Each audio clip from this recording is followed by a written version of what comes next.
एक बार की बात है, एक राजा साहब के पास एक बहुत बड़ा सुंदर और विशालकाय महल था। उस विशालकाय महल में एक सुंदर सा बगीचा था और उस सुंदर बगीचे में अंगूर का एक पेड़ था।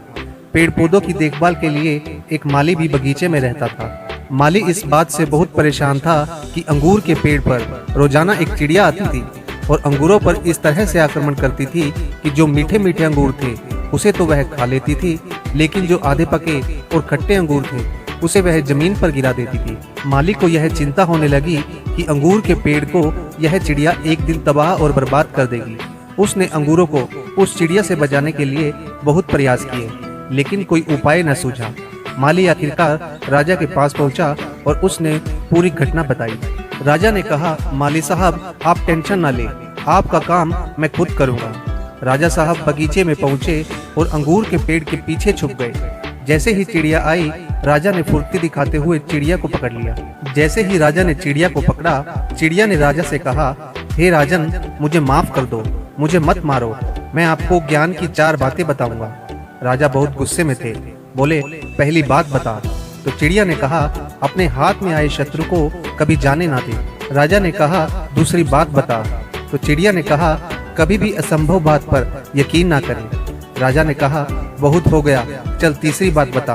तो चिड़िया ने कहा, बीती बातों पर पश्चाताप ना करें। राजा ने कहा, अब चौथी बात बता, खेल खत्म करता हूँ, बहुत देर से परेशान कर रहा है। तो चिड़िया ने कहा, राजा साहब आप मुझे जिस तरीके से पकड़े हुए हैं, मुझे सांस लेने में दिक्कत हो रही है। अगर आप थोड़ा सा छोड़ देंगे तो शायद मैं चौथी बात बता पाऊँ। राजा ने हल्की सी ढील दी और चिड़िया उड़कर डाल पर बैठ गई। चिड़िया ने कहा, राजा साहब मेरे पेट में 2 हीरे हैं।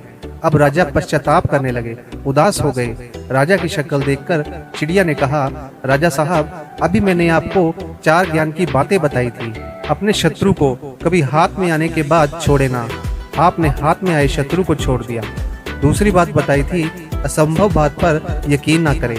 आपने यकीन कर लिया कि मेरे छोटे से पेट में 2 हीरे हैं। तीसरी बात बताई थी कि बीती हुई बात पर पश्चाताप ना करें।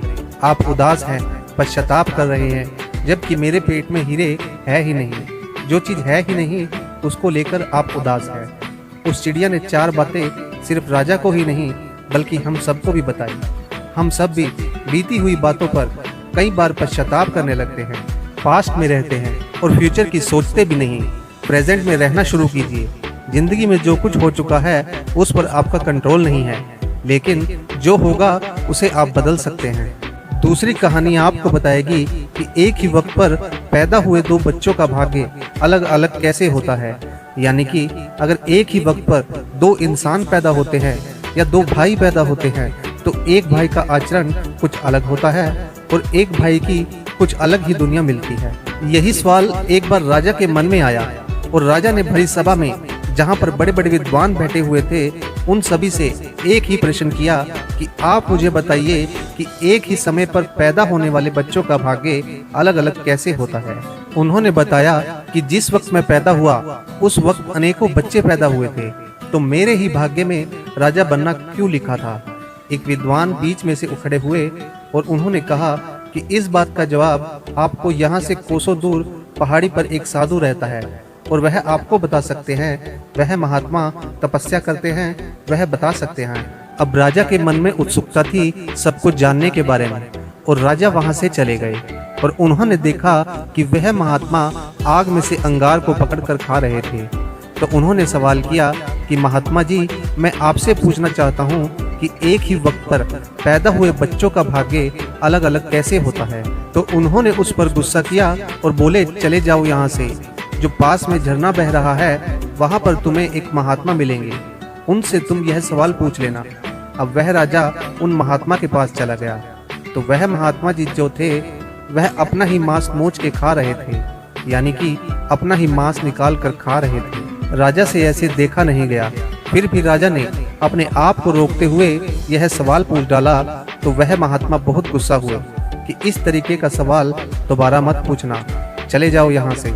बगल के गांव में एक बच्चा है 4-5 साल का और वह मरने वाला है, तो तुम्हें बता सकता है। राजा के मन में उत्सुकता थी जानने की, क्योंकि सवाल बहुत जबरदस्त था। तो राजा उस बच्चे के पास चला गया और उस बच्चे के माता पिता सभी वहां बैठे हुए थे। तो उस बच्चे से भी राजा ने यही सवाल किया कि तुम मुझे बता सकते हो कि एक ही वक्त पर पैदा हुए बच्चों का भाग्य अलग अलग कैसे होता है।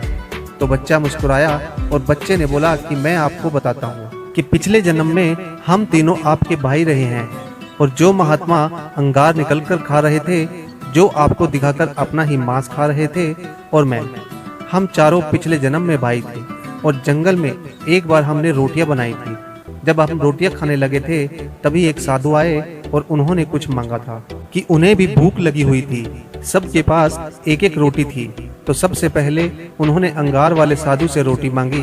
तो साधु ने मना कर दिया कि अगर मैं तुम्हें रोटी दूंगा तो क्या मैं अंगार खाऊंगा। दूसरा, उन्होंने मांस वाले साधु से कहा कि मुझे रोटी चाहिए बाबा। तो उन्होंने कहा कि अगर मैं तुम्हें रोटी दूंगा तो क्या मैं मांस खाऊंगा। और मैंने भी मना कर दिया कि मैं तुम्हें रोटी नहीं दे सकता।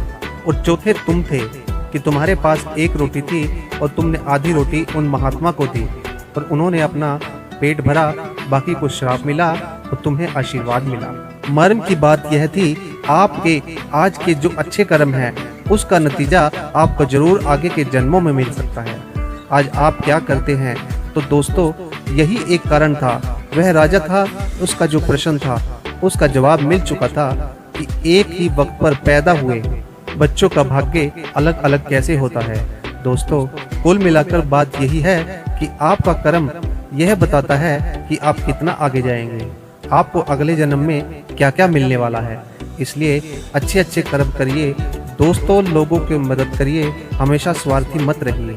दोस्तों, मुझे उम्मीद है कि ये कहानी आपको अच्छी लगी होगी।